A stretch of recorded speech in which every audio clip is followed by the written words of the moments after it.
Okay, well, I kind of listened to the audio on the last one. I guess I had the defroster going, and the noise kind of made a lot of background. The air kind of made a lot of background noise. So I don't know. I'll see if I can edit that. But this is a continuation from that earlier one, and we're kind of going over and just kind of covering the cost of doing this, so people can understand, customers can understand, or at least whoever. This is regarding the cost of running the company. So one of the things I just wanted to cover just real quick, is, when you run in a business and running a plumbing company and being a plumber and doing all these sorts of things and doing this trade, you sacrifice your body, period. All right. I've had injuries, and yeah, workman's comps cover some of that stuff, and they do cover the initial cost, but on some injuries you never truly heal. You're always going to take that with you, and I can show you one of mine real quick. So when I first got started, this was probably 97, something like that, 98. We were cutting some cast iron pipe, and a piece, a chunk blew off of the pipe. We used it's called a chain cutter. It snaps the pipe, and this particular piece blew off of there. And so you can see, like, we can see the difference between these glasses here. Now these glasses I just recently had to replace, and they were nice, some kind of new some new material or whatever. And so this particular material is designed to have a thinner glass. So this is kind of a normal bad, and this is kind of a normal bad. So you can kind of see this is what a thinner material would be. And so better quality. Anyway, I paid about $700 for these. And actually I had to wait like 2 freaking months for them too.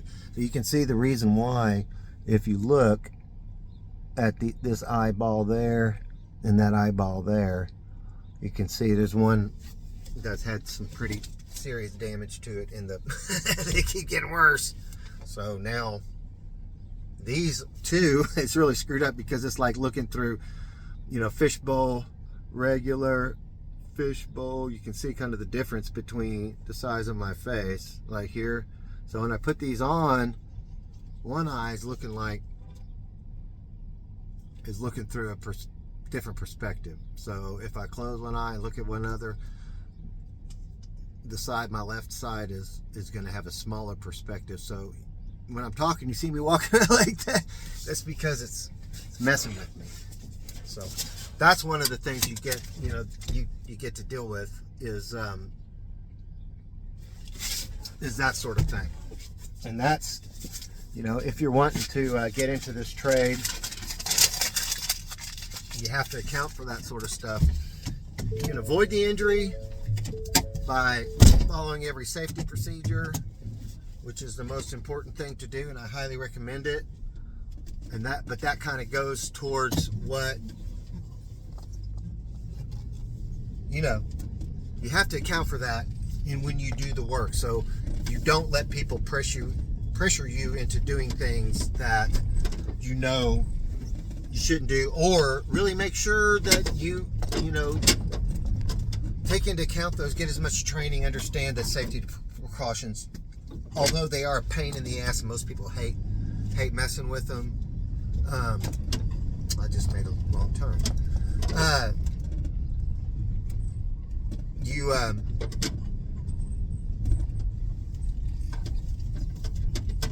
You need to cover it, because this is sort of stuff that sticks with you. I've got blood still floating around in this thing, so it's like looking through a lava lamp. It always has been, but of course now it's, even with these glasses, I can't. It's like looking through fog too. So I can read a stop sign now, but so those are the things that you have to account for. Am I heading north now? Oh my God, I did it again. Hang on. Probably can get pulled over. I think I'm drunk. Anyway,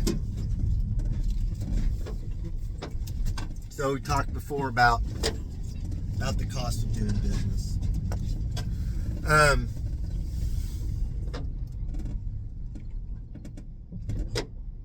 So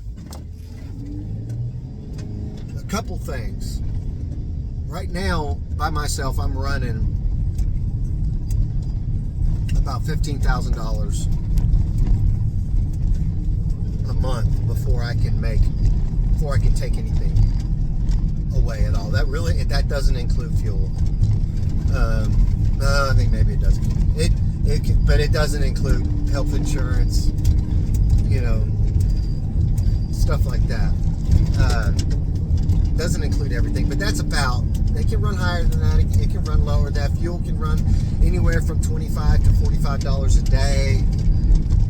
So, anyways, you average that out over 20 days for your work week, somewhere around in there. That equals to about $750 a day per truck. Okay, so that's what I have to make just to break even on something. Okay, we generally schedule about 3 calls a day because we want to have the opportunity to handle situations that may arise, or opportunities that if we find other work to do while we're there, we can actually, we can save the customer money because we're already on the job site. And so we actually give a discounted rate on any task that is added to the original. Okay, so we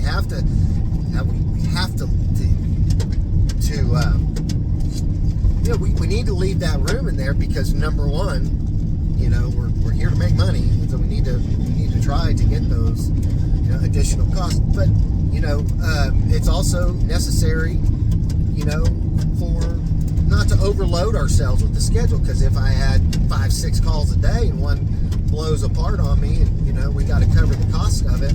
Well, how do I do that? How do I call the customer and say, well, I'm going to have to call 4 or 5 customers at that point, people we scheduled for that day, and say we can't make it. So if we schedule a stoppage call, just a basic sewer line stoppage where we walk up, set up our sewer machine outside, and run the sewer, 75, 105 feet of cable. We charge $255 for that. If we have to crawl up on a roof or access it from a shower underneath the cabinet, then we have add-on prices, and I think those will run about $95. So if we have to come inside or go up on your roof to run it, you're going to run somewhere around the 325-ish range for a stoppage. Okay,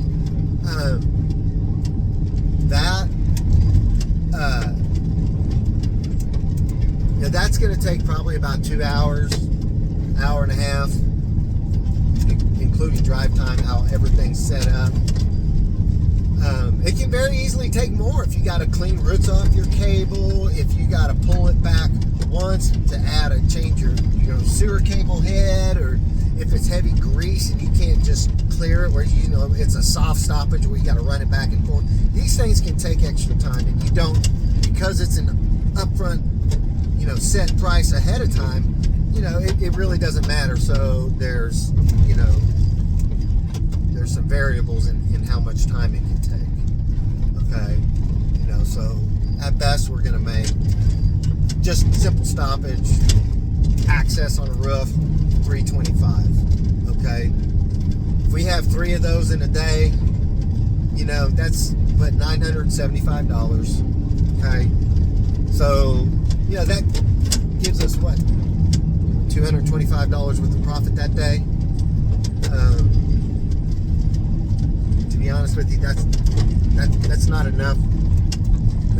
That's still going out of business profit, because you have to count on replacing your truck, your motors, your tires, oil changes, transmissions, replace your tools, replace your sewer machines, repair your sewer machines, all these different things. So you have to account for this stuff. So while we're there, we're going to ask you, hey, can I look at something else? Is there something else you might want me to check that we can look at for this day, you know, that sort of thing. So whenever I roll up on your house and I charge $325 for a stoppage, you know, and I'm in and out of there in an hour and a half, and you think that I'm charging $325 for an hour and a half worth of work, but you know, you don't count on drive time and all that sort of stuff. You also don't count on risk. You don't count on, you know, loss. You don't count on, well, this thing's going to take more time. I'm not going to be able to have more. I'm not going to be able to get to something else. You know. That being said, as well, you know, if we call up and we tell you that we're running late, you know, I can understand that it's very frustrating whenever that happens. But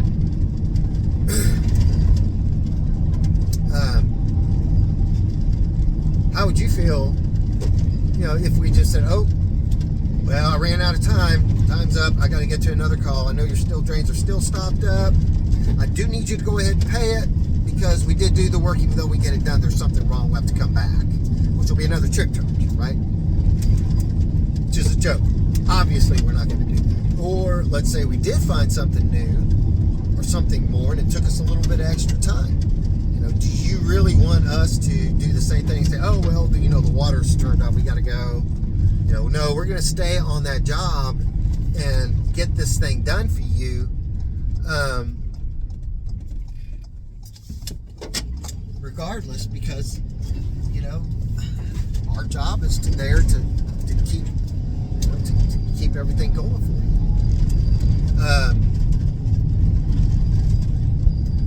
So you can see, you know, if you're upset or you think that you're being overcharged for something simple stoppage, that you can call Roto-Rooter out. Well, yeah, or whatever. You can go call Chuck in a truck, Dan in a van, you know, somebody like that, and they can charge you, you know, less money.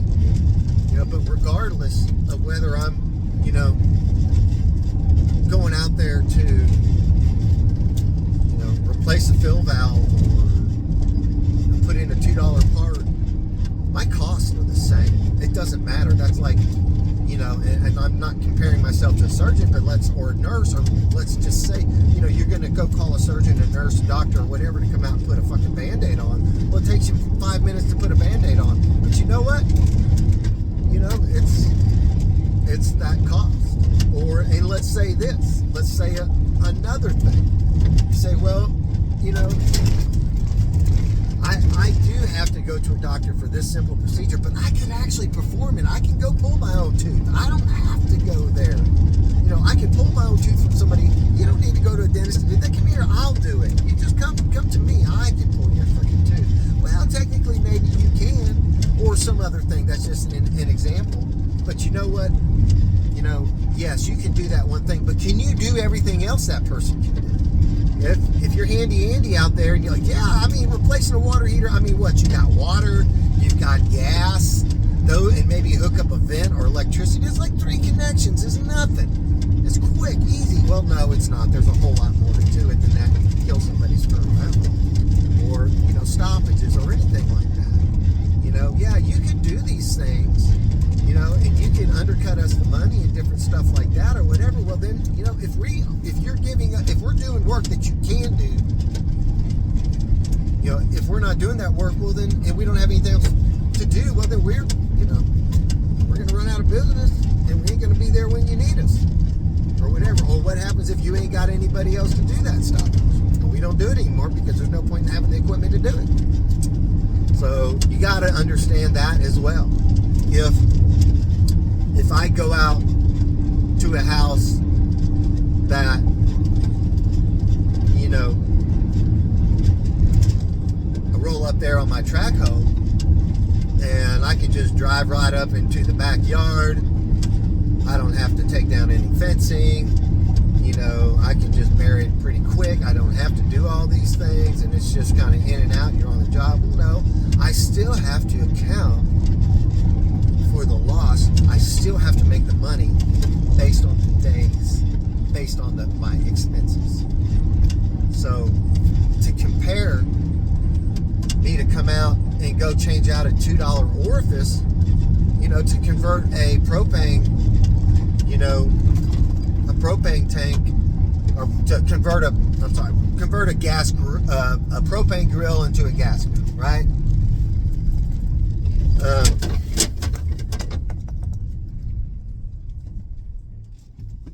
Yeah, it's a $2 freaking part.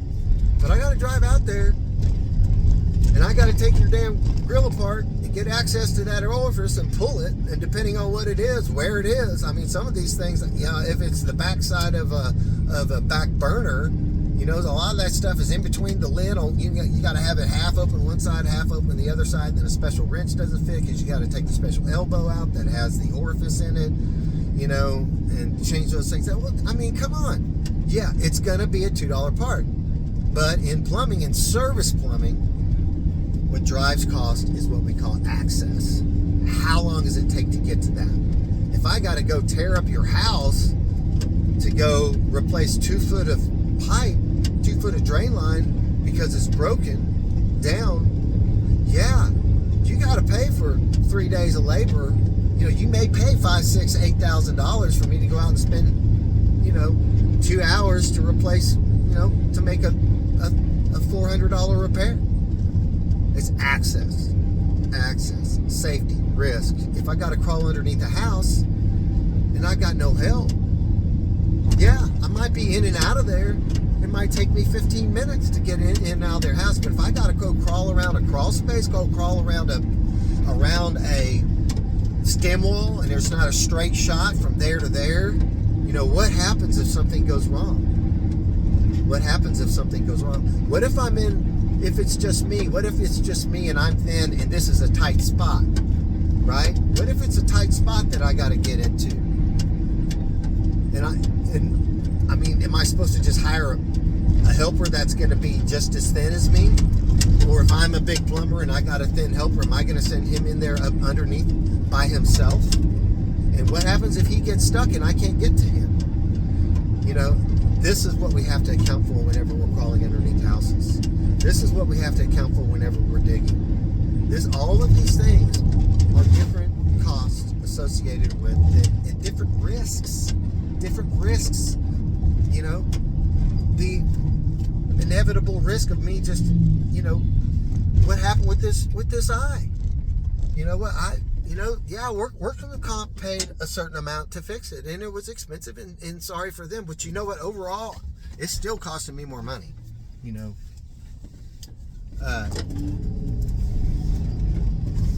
so that's called risk. You know, what happens if I replace the fill valve on your toilet on the second floor, and I don't tighten that nut enough, or it just splits a little bit? I over tighten it just a little bit, the little mounting nut that connects the fill valve to the toilet. You go on vacation and that thing drips, and you're having to go to Europe or whatever, you're gone for a week, nobody notices it because it's an automatic fill tank, and so you come home to, you know, $5,000, $10,000 worth of damage. Well, who's responsible for that? Who's going to pay for that? Well, I'm going to file it on my insurance, of course. I mean, but you're talking about me going out there, you know, putting on a $2 part, whatever. Let's just say a $15 part. I'm in and out there in 15 minutes. I'm on to your neighbor who's 2 blocks down, and it takes me another 5 minutes to get there, and I'm on to the next one. You know, and yeah, I've made that money, but I've only charged you, let's say, $175 for it. Then, you know, $10,000 worth of damage caused by that. If I have too many claims, insurance is going to drop me. We all know what insurance is like. It ain't any different for commercial insurance. It's no different. If you have too many claims, they're going to drop you. I can't operate without a minimum amount of general liability insurance. I can't operate it, not just the safety, but they won't let my license. You know, these are the things. Yes, it's called risk. If I go out to your house just to replace a supply stop and supply line for gas supply, okay, I'm not going to go out there and do it for less than $525. Because what happens if that thing catches on fire? What happens if someone else screws around with it after I leave? Okay, and it creates a leak. But I'm the last person that can prove that I was out there. What happens to that? What happens if there's a gas leak out there and it blows the house apart? And everyone knows that the last plumber was out there was Mike Bolte from Lakeshore Plumbing. What do you think's going to happen then? Well, yeah, I'm not responsible for it. At some point I can probably prove it is, but, I'm sorry, I don't know that. I can't tell the future. I don't know what's going to happen, but I can tell you this scenario happened. It happened. We were out on a job, and the gas company came out and told these people that they had a gas leak at the water heater. The gas company said, it's really small. We're not going to shut your gas down. You just need to get a plumber out here. It needs to be fixed. And we'll come back out and we'll turn the gas back on. Don't have to get a permit. No big deal. Went ahead and did that. Well, and so what happened is there was a the power went out, and so nobody had any electricity in the middle of the winter. This gentleman decided it was a good idea to use his gas range to keep his house warm. So, best I can tell what happened is it was a big one. It had like 6 burners and maybe a middle one. It was a big, expensive one. Okay, so there was no power. It has an electric igniter, so you have to use a match to light it or whatever. You can't just, if there's no power, you have to do that. Well, he was screwing around, didn't know what he was doing, apparently turned on more burners than what he thought he did. And of course, he didn't ignite all of them. And I don't know exactly how, but this thing popped, it blew, and it shattered, blew out windows in his house. This is the call we get to go out there and find out what the fuck happened. Okay?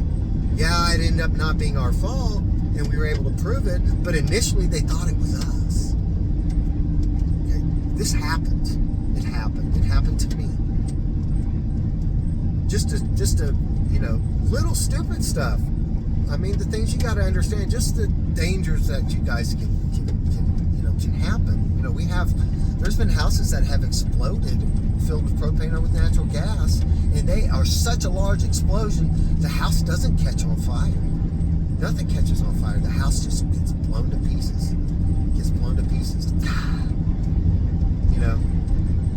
And of course it's going to kill everyone inside because it's blown to pieces. This can happen as simple as running these horizontal boring companies will run gas lines, and they'll pull this thing through ground. They're not digging it up. They're boring through the ground and they're pulling a new gas line through, and they cut sewer lines a lot. Not always gas. A lot of times it's just the cable, and a lot of times it's just fiber optic cables and stuff like that. But you go out, if it's a gas line, and you go out and you're snaking that fucker out, and you rupture it, and it starts running natural gas through that sewer, you get it unstopped or whatever, and you still have natural gas flowing up through that sewer. If it's higher pressure gas, it's gonna overcome the head pressure of the water.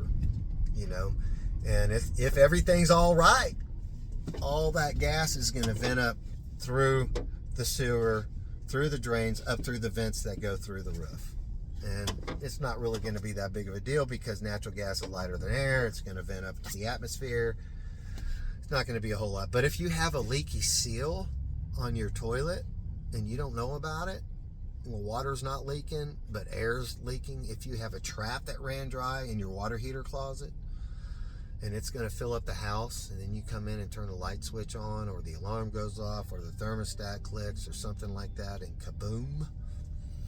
So,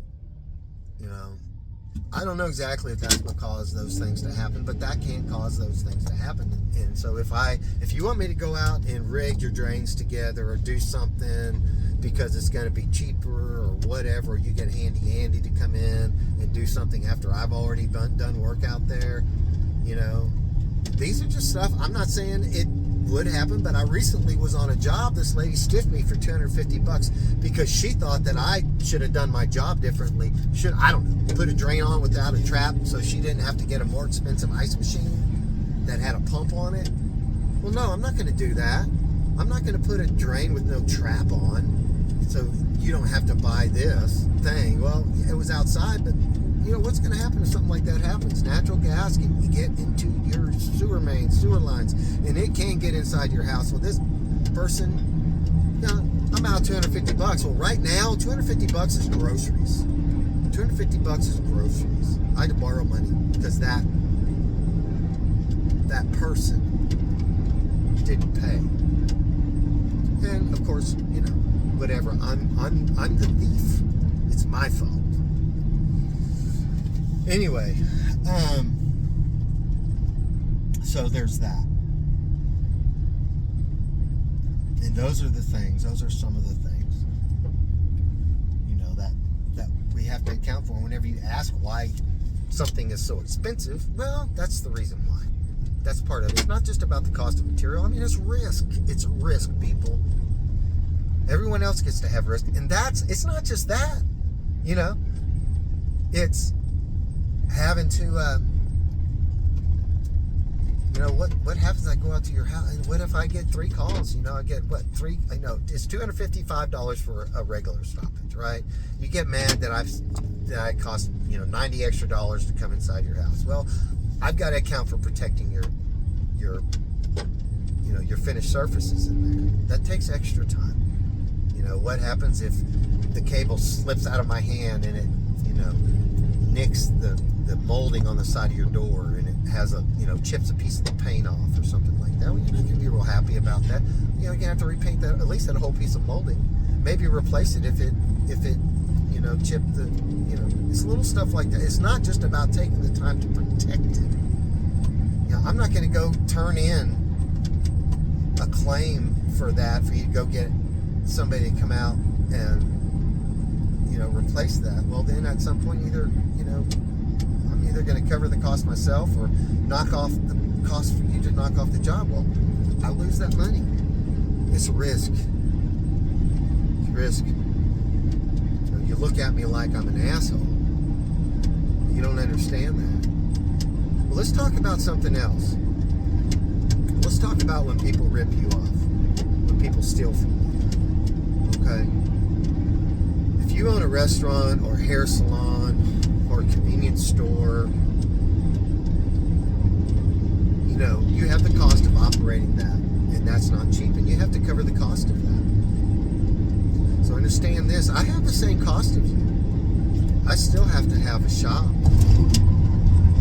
You know, I still have to have general liability, not only for the operation of the house, of the operation of the trucks, and the general liability of my regular just operating, but these commercial shops require me to have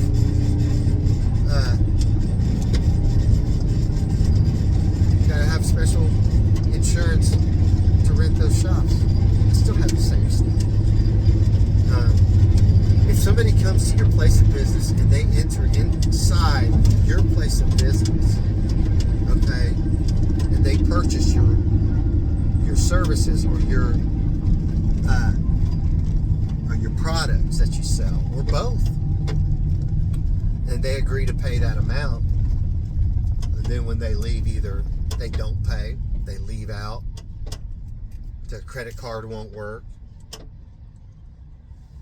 you can call the police and you can have them arrested for theft. Okay?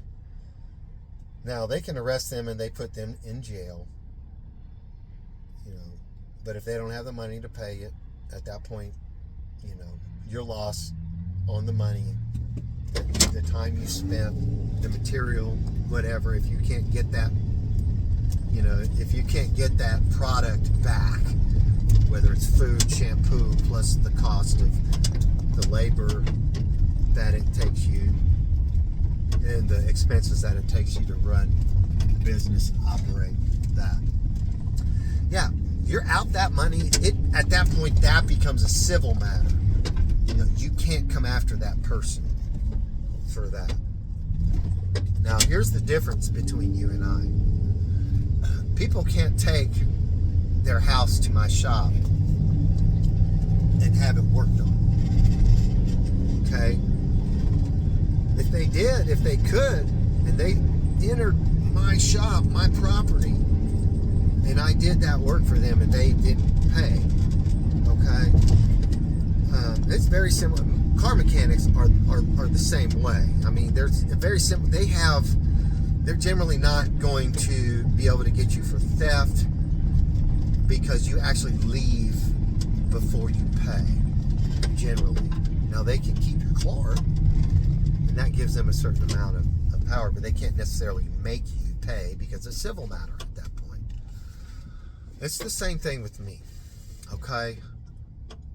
I'm coming into your home. I'm picking up and I'm delivering material to your home, okay? I'm taking it to you, right? So at that point, it's not theft. Legally, it's not theft. It's a civil matter. I'm entering your home. It's theft. It's not theft, okay? If you buy a car from somebody, if you float the note and you welsh on your car, well, it's not theft, okay? But there's a lien on the car, and you agree to that. If you don't pay it because there's a lien, the lien holder can actually come and repossess your car. Now, if that car's inside your garage, they can't enter inside your garage and take that car, right? They can't do that. At that point, it would be breaking and entering on them, and they would be breaking the law. Okay? But if they catch you parked in a parking lot somewhere, they can hook up a tow truck to it and take off with it, and you lose that car. All right? That allows them to recover it. If they recover it, there's going to be some losses, but they can recover it and they can resell it, and they can account for some of their losses. So there's a difference between them and from us. Okay, so the loss of money is a civil matter. Okay, if somebody breaks into your house and steals stuff and gets away with it, and you can't recover your goods, it's the same thing. Okay, you can put that guy in jail. He could go to jail for 20 years over it. Okay, but you're still out the loss. It's a civil matter at that point, right? It's the same thing for me. Okay, there's the Homestead Act. I believe this is covered under the Homestead Act. If you go out and you have a home and you welsh on these, run up a bunch of credit cards, tens of thousands of dollars, and you have tens of thousands of dollars in debt, and it's not associated with a mortgage holder. You don't have a lien on that property. Okay, you can sue this person. Okay, you can garnish their wages. You can do all these different things.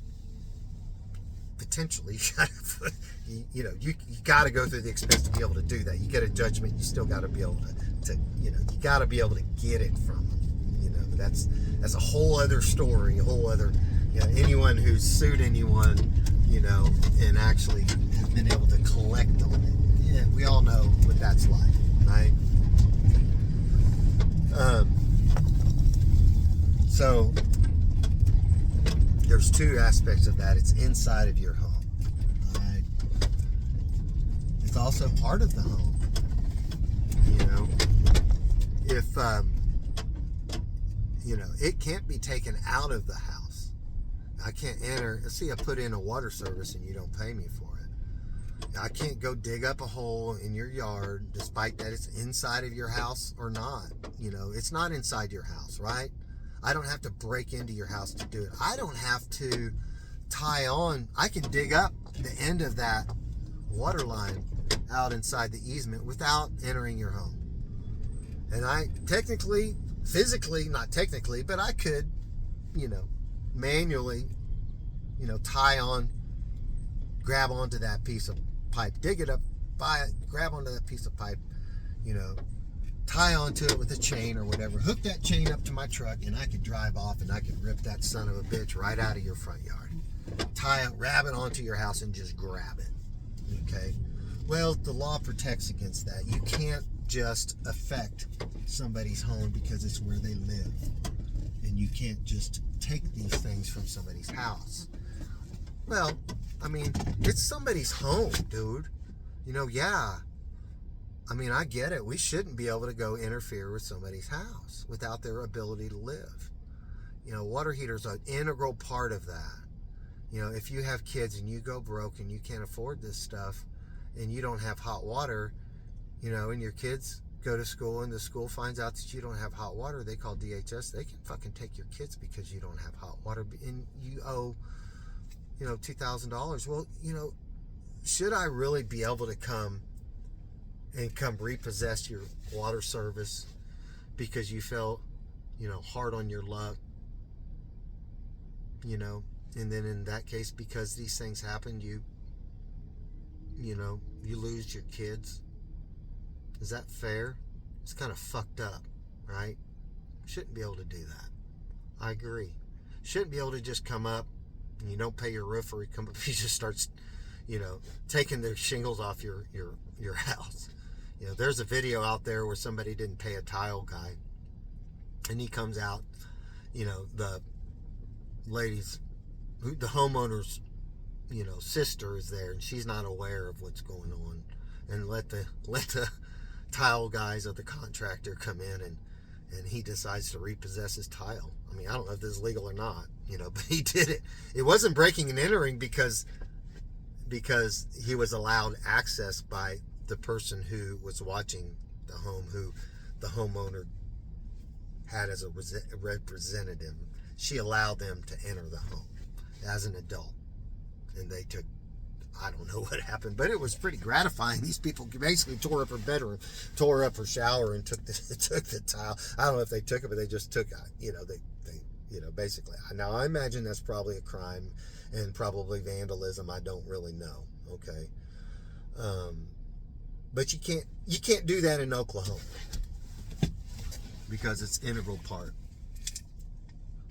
Kind of another example of it would be if you own a piece of property and you have a well, private well for your water, and it just does happen, you don't know about it,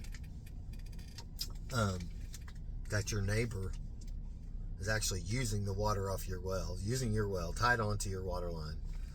And you find out about it later, and that's not cool. Well, legally, you can't disconnect their water from your well because that's integral part of their plumbing. It's kind of one of those things. Now, that affects a private person, but just so you know, these are the things that occur. You know, this is part of the Homestead Act. We're in the same situation, okay?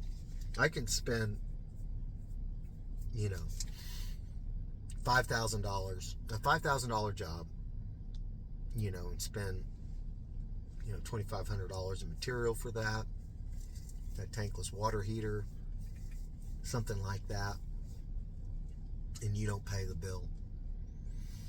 I can't come in and take that. Now, I can file a lien on your property. I can sue you, and I can try to get a garnishment. I can sue you and put in a judgment lien on your home. That sort of stuff. Now, if there's a third-party interest involved, say there's a mortgage on this property, you have a better chance of collecting on that lien because there's a third party.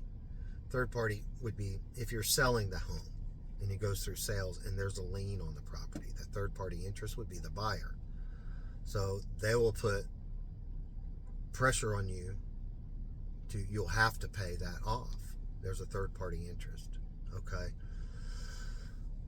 If there's no third party interest, you know, if you have a mortgage on it, I'm not a lawyer, so this is getting to some area that I don't know the exact details of, but I do know this, you know, your mortgage companies get kind of pissed off at you if they know that you have a judgment lien on that house. They find out about it. They're going to put some pressure on you. I don't know exactly what they do, but if you have this, this judgment lien on this property, and you don't pay your mortgage payment, and at some point the mortgage company repossesses or forecloses on the loan and takes that from you. Well, part of what they have to do is they have to cover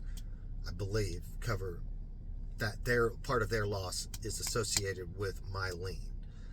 So however if they were to sell the house, so part of their recovery would go towards me. So they get kind of irritated with that. I don't know exactly what they do. I don't know how that works. Another option I have is I can foreclose on my lien. So, and like I said, we're getting into areas I don't really know a whole lot about. This gets real complicated, and generally it requires an attorney because it's very complicated. But let's just say all things are equal or whatever, and we'll call this a judgment lien. And this would be like, gratifyingly for me, it would be like, it would be awesome. But let's just say, just so you could see where these things can lead to, and if the numbers that you owe as a homeowner are high enough, this is what can happen to you. Let's say you owe you stiff me for $25,000, right? And it's enough to make this worth it. I file a lien on your house for $25,000, right? You own the house outright. You don't plan on ever living. You don't ever plan on leaving. You're retired, right? So I go to court and I sue you for $25,000. I get the lien. Of course, let's just say $10,000 because that's small claims court. Let's just say $10,000. And I get a lien against you. Well, what happens if you don't pay it? Whose wages do I garnish? I file a lien on that house. I don't really have any way there's no third party interest. There's no paycheck for me to garnish. All we're doing is your retirement. I can't garnish your retirement. I'm pretty sure I can't garnish your retirement. I can't garnish these things. It's yours. So what I would do at that point, what I could do is I could foreclose on the lien. This is a whole process, and it requires an attorney, and it costs a pretty penny to do it. But let's say it's enough money. We get the attorney, we foreclose on that lien. Well, the sheriff can come out and seize that property, and they can sell it just like they do on a foreclosure. It's a foreclosure. They sell that house, and I get whatever the proceeds are. Or they could come and they can actually, I know in some places it's called a writ of mandamus. I don't know if that's the way it is in Oklahoma, but technically, we get the sheriff out there, and he can, he can make you empty your pockets, or the judge can make you empty your pockets and give me every last bit of money. They'll make you bring your assets to the court, and you show them, and they'll take, make you sell, do whatever your assets to pay me. Okay, that costs a lot of money to get to that point, but it can be done. It can be done. So as a homeowner, you need to understand that these are the things that can happen to you. But I'll tell you one that happened to me. It was several years ago. We did a slab job for this guy, an old guy walking up with a cane, super nice guy. It's a rental property, but his kids are living in it. He's doing it for the house that his kids live in. And this actually happened. So they have a leak below the slab, and generally what we do is we determine which branch line that leak is that's bad, and we abandon that and we reroute that line overhead. We generally charge $2,025. It's $525 troubleshooting fee, which is determining which line it is, and then the first reroute line is $1,500, and then if there's more, they graduate down, just like everything else. It's an add-on, and it's based on difficulty, right? Access. This is all about access. So we did the job for $2,025. The dude didn't pay. He just walked off. He didn't pay. He doesn't answer his phone. I'm actually friends with him on Facebook. He didn't pay. I filed a lien on the house. I don't even know. I mean, it was years ago. I never went out and renewed it. I don't really know enough about it. But I filed a lien on this house. The guy's retired. The house is owned outright. It's rental property. He has no reason to sell it. I can't even walk up. I know where he lives. I've been out in front of his house. So he has a wrought iron gate around his house, 6 foot, with a lock on the door, on the gate. I can't even approach his house. Now, if there was no gate there, I could approach his house, and at least initially I could ring his doorbell. Okay, that's just like the police. The police they can walk up to your house, despite that they're on your private property. It's your domicile. They can walk up to your house unless you don't give them. I think at some point you can trespass them, but initially you can walk up to their house and you can ring the doorbell, and it's not considered trespassing because it's a door. It's got a door nail. It's reasonable for another person like me to get up there and to do that. However, if you put a gate up, if you have a fence completely around your property, and it takes a gate, a closable, lockable gate, locked gate, and there's a no trespassing sign, well, no, they can't approach it. But I can go up to your house, and I can do that, unless you have a gate around there and you have a lock. I can't enter. I can't go up to your house, and I can't ring the doorbell. I can't do anything like that if it's guarded. So I can't even go talk to this guy to get him a guilt trip or whatever. I can't make him do that. Well, that's $2 freaking grand. It cost me a lot of money. $2,000 fucking dollars. I can't do anything about it. To this day, I haven't recovered my money. I've got another one, a builder. $5,600. $5,600. We call that a general contractor, right?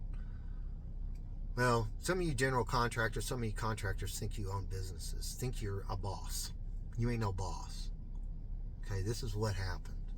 Okay?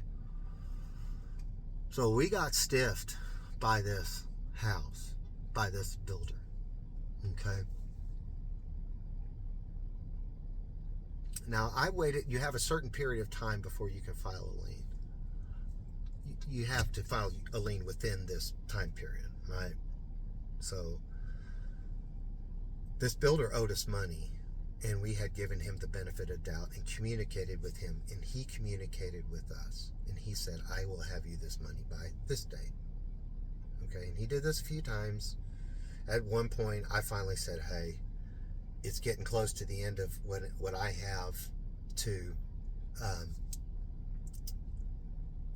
at some point I got to file a lien. So I call bullshit on you. And we're going to go ahead and we're going to file a lien on that. Now, this guy, you build relationships with these people. This is part of doing business. You build relationships with this people. And this guy, he went to church, homeschooled his kids. Kathy homeschooled our kids. We go to church.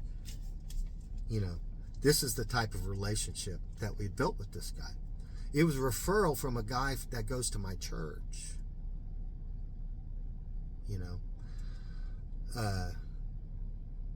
So, this is the type of relationship that we have with these people. And he's a general contractor.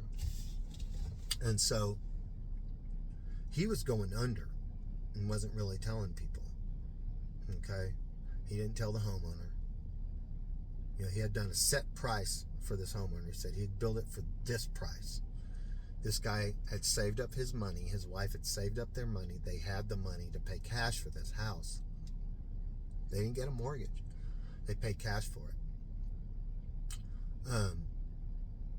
So we weren't the only ones. There was, I guess, $25,000, $30,000 worth of unpaid material bills, whatever, bills that were unpaid, and these people filed a lien. Well, the sale went through before we filed a lien. Okay. This guy only had enough money to pay he didn't have the $25,000-$30,000 to cover the loss. He borrowed his money from his father. And his father gave him just every last bit of money he could afford to loan him. So he borrowed the money from his father to cover those losses. You know, he didn't have any more fucking money. His dad didn't have any more fucking money. You know, I'm out $5,000-$6,000. I had sent liens out. I had done all this sort of stuff, sent them notifications, got no explanations, nothing, just radio silence, crickets, every place that I said, so I'm figuring, what the fuck, I'm going to go pay this homeowner a visit. And we had a good relationship with them. They were happy with the work we did. So I drive out there, and he's out there in the front yard working on his property, on his house. He's a super nice guy, and I go up there and I talk to him. And we talked for about 45 minutes to an hour. He ain't got the money to pay me. He's got a nicer house than I do. He ain't got the money to pay me, though. It doesn't matter how nice your fucking house is. If you don't have the money, it's their forever house. They didn't build this mansion. They just built a nice house with things that they wanted. You know, it wasn't anything ordinary, extraordinary. But it was showers. It was nice showers, you know, but it was a shower. And a tankless water heater in their garage. So I'm sitting here and I'm talking to him about stuff, and, you know, he didn't screw me over. You know, he has possession of my material and the labor it took to install it, and he has the benefit of that. Of course, he's had major losses too, and he doesn't have the money, period.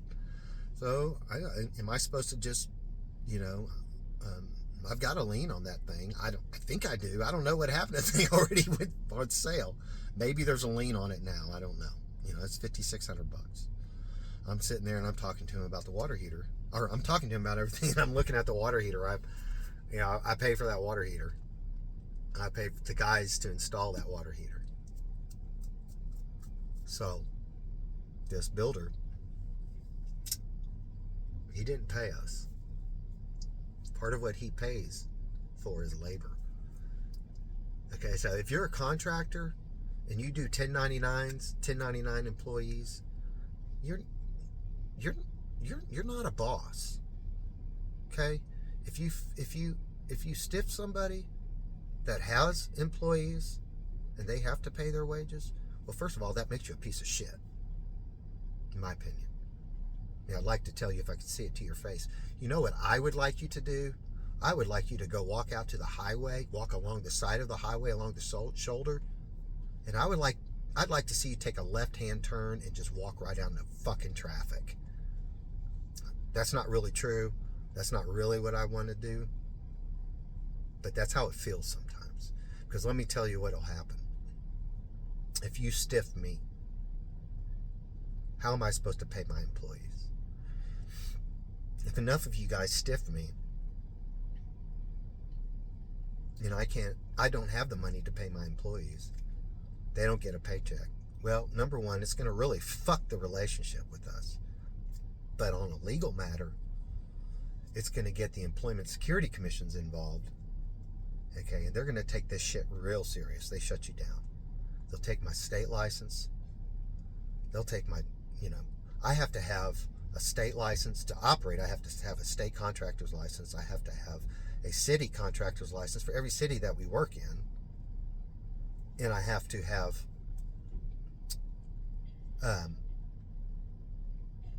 general liability insurance to keep those things active. Okay?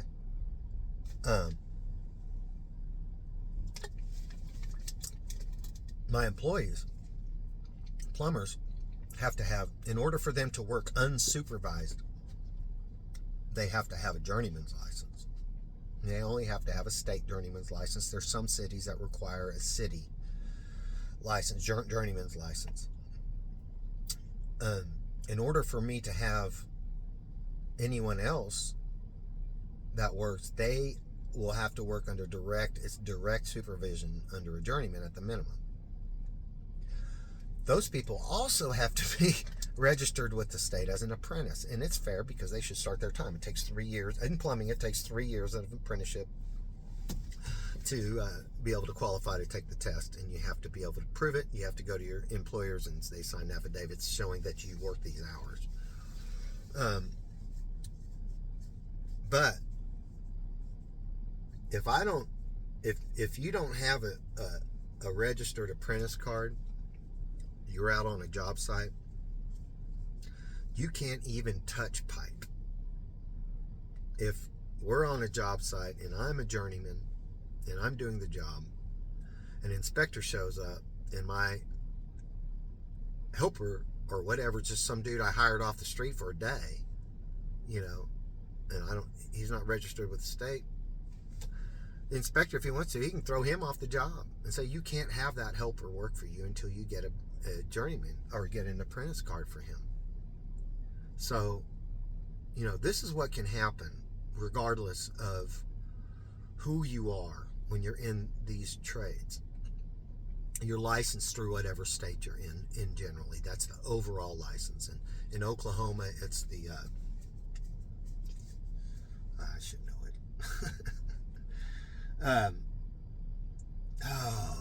The CIB, the Construction Industries Board. Now, whenever I got my license, it was actually the health department. I took my journeyman's license at the health department because plumbing regards health. We can get into that's a whole other area. Man, it's almost been an hour. So there's a lot of ground to cover. You basically can watch this as much as you want. So that being said, even if I don't file my state taxes, even if, let's just say I don't owe them any money and I just don't file it, I haven't ripped the state off in any way. I haven't taken any money from them. But if I don't file this taxes, they can prevent me from renewing my license. Now, I'm not 100% sure if that includes your apprentice cards because it's being registered with the state. But I know if you don't file your taxes and you're out on taxes, and I think even child support and a lot of these other things, they can prevent you from having a license. So let's make the assumption that includes apprentice cards. I don't know. Let's just make that assumption. As a business owner, I get ripped off by a builder, and I have so little money available that I can't afford to pay the employees that I have. And they're, W-2 employees or W-4 employees, whatever you call it. They're real employees. We pay Social Security, all that kind of crap on them, the unemployment insurance and everything on them. If I can't pay them, they're going to take my license away. I'm no longer going to be able to operate this business. I'm either going to have to do one of two things. I'm either going to have to hire somebody to cover the license to operate it, or just let everything go. And if it's bad enough and they don't allow me to have let's just say I can't have my apprentice card even. That pretty much leaves me digging ditches, running jackhammers. I can't even touch pipe. That's the extent that it can be. So, you homeowners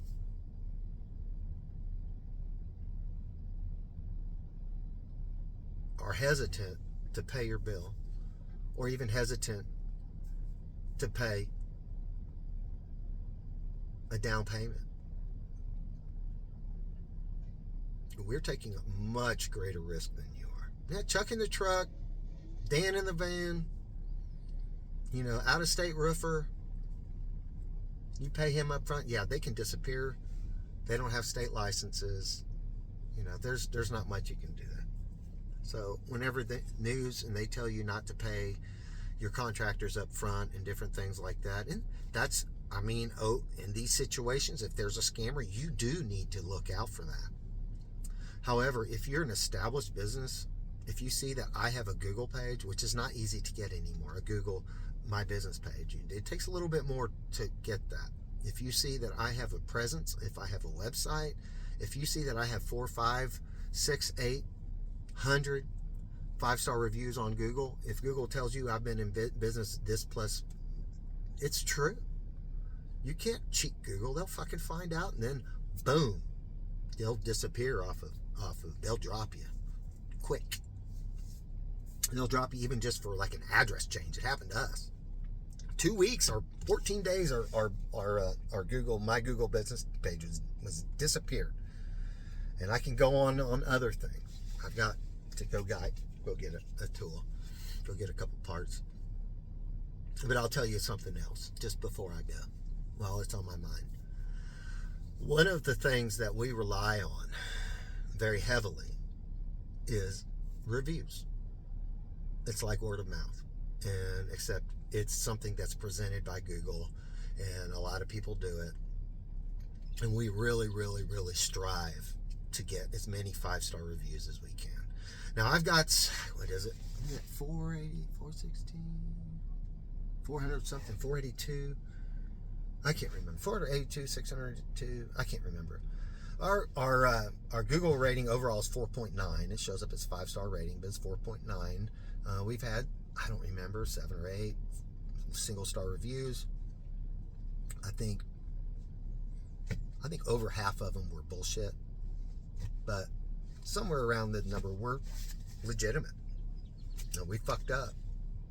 We own it. I own it. You can read them. The ones I feel like we fucked up on, I'll own it. The ones we didn't, it's usually a very long explanation in there, because I can talk a lot, in case you can't tell. I can write a lot too. So, anyway.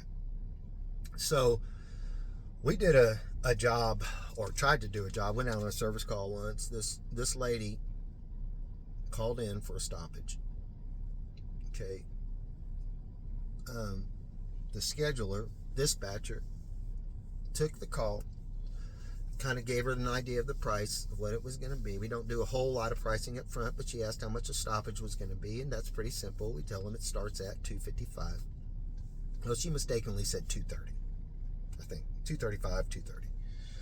So, and that's the basic stoppage, like what I talked about before. It's all about access. We can walk up there, $255. Yeah, we'll walk up there. You got to clean out. We'll snake it out for that price, regardless. That's what we'll charge, unless we find that our cable won't work that way. We'll snake it out. If we needed to go from a different spot, then we'll, there's going to be some upcharges.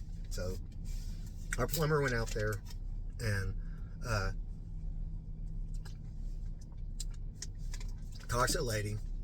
I don't remember who. Maybe the husband first. I can't remember. And he goes out there. There's not a clean out.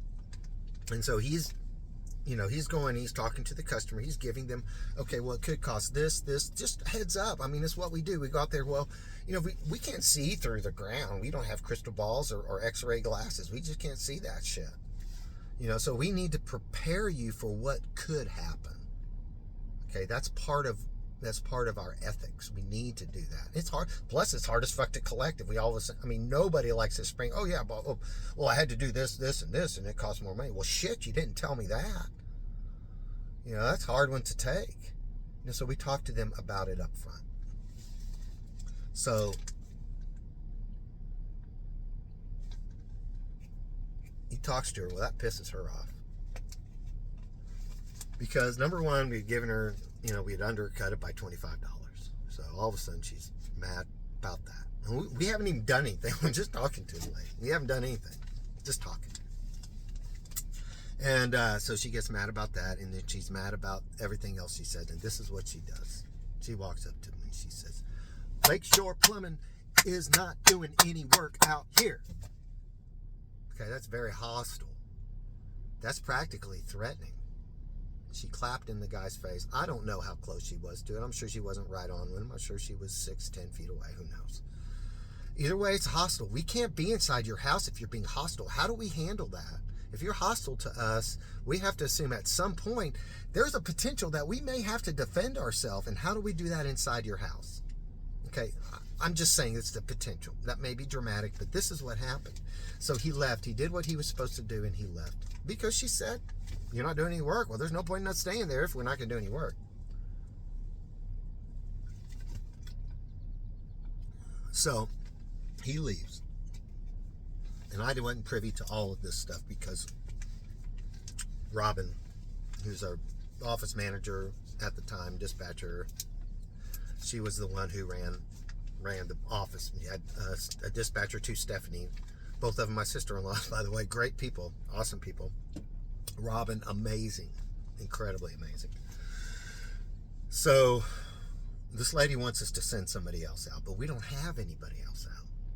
And we're very concerned about the hostility. So Robin just says, look, man, I don't think it's a good idea for us to come out there. I think you need to go ahead and find another company. You just don't, we're not comfortable with it. Don't really think, we don't have anybody, and I can't pull someone off a job. And to be honest with you, we're very concerned. We don't think you need to find somebody else. I don't think we're a good fit. Well, this lady puts a review on Facebook, a 1-star review. And what you can do, you can tag, when you do a review, you can tag all these different trades, all these different services. And she tags all these freaking services, stuff we didn't do anything like. She just tags it all. And then basically says, well, I believe that I can't remember exactly what it was, a fake ass receptionist, and something about I can't remember what epithet she said. She called the plumber, but essentially, accused us of being racist. Accused them of doing it because she was black, and that was it. Okay, that showed up right before Labor Day of 2022. Which incidentally is, we were already not doing very well, and we're on the verge of laying people off. And it was also where we had just now changed our address, and this was it was just a very stressful, scary moment for me.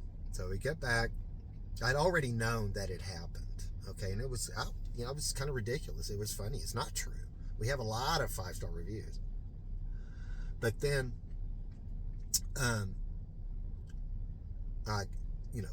Tuesday morning, because it was Labor Day, our Google presence is 0. It's gone. Which, obviously the Google review is gone too, but all the other good reviews we have are gone. So 14 days later, you can't call Google, by the way. You can email them and stuff like that, but it's just like Facebook or whatever. You can't call them. You have to email them. And then they tell you, well, there was a violation of our terms of service, or I think it's what that's called. And they don't tell you what it is. So you got to figure it out. Well, obviously the first thing that goes to my mind is, oh crap, are we getting canceled or whatever? I don't know. I'm just subdued. I've got a GED. I think I went to 2 years of community college, which was just, it was the math, English, history, it was basic high school stuff is what I went to there. I got that and a plumbing license, and I've made my money, starting out with a pipe wrench, a shovel, a plunger, and anything that I've learned before the internet has been with the library card. A lot of the books I've read and the vocabulary I've learned has been come from the library. I don't have a higher education, and that's not anybody's fault. That's my fault. But my point in that is that I don't know. I'm just a dude that started a plumbing company that doesn't know a huge amount about business. I haven't been to business school. I don't know. And nobody really knows like this. I'm just some white dude. Some old white dude going bald during a time where there's all kinds of accusations of racism. I get this 1-star review, and then my Google page disappears. We're gone. There's zero presence on Google, other than our website is there. You can find us on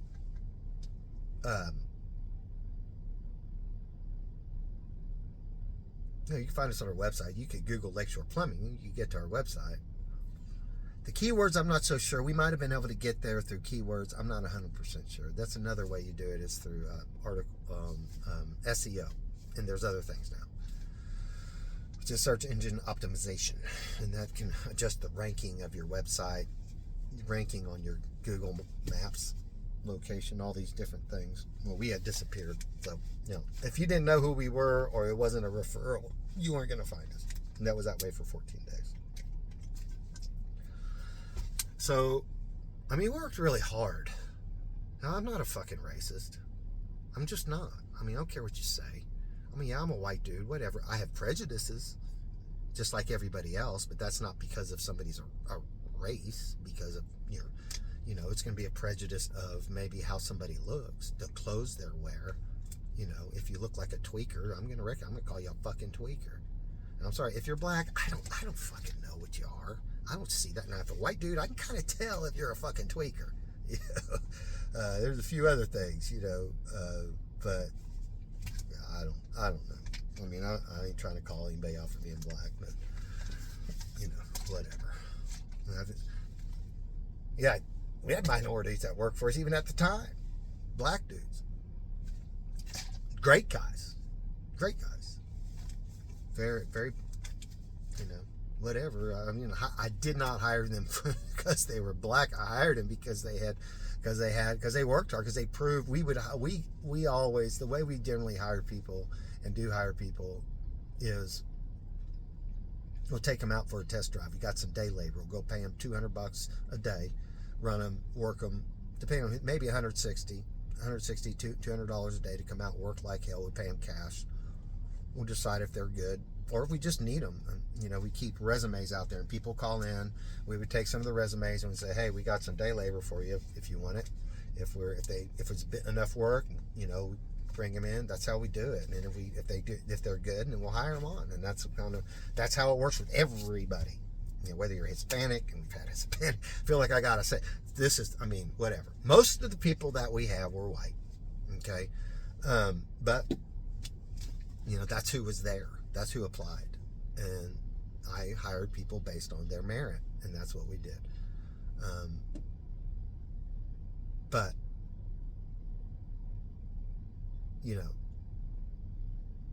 I know in my heart I'm not racist. I know that this is how I feel and this is what I believe. And there's no race. There's human race. So whatever, say what you want to. I don't know.